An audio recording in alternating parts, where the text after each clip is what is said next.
उज्ज्वला थिटे आणि राजन पाटलांमध्ये आता वाद उफाळून आलेला आहे। थिटेंच्या मुलाला खांद्यावर घेण्यावरून हा वाद उफाळून आलेला होता।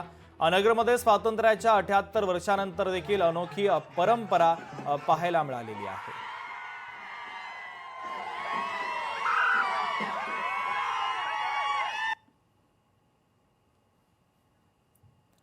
तर उज्ज्वला थिटे आणि राजन पाटलांमध्ये हा वाद गेल्या काही दिवसांपूर्वी उफाळून आलेला होता आणि त्या वादाला आता या नगर परिषद निवडणुकीची देखील किनार लागलेली आहे आणि त्यावरून अधिकच तीव्र वाद आता निर्माण झाल्याचं चित्र अनगरमध्ये पाहायला मिळत आहे। उज्ज्वला थिटेंचा अर्ज बाद करण्यात आला, त्यावरून उज्ज्वला थिटे यांनी अनेक गंभीर आरोपही केलेले आहेत।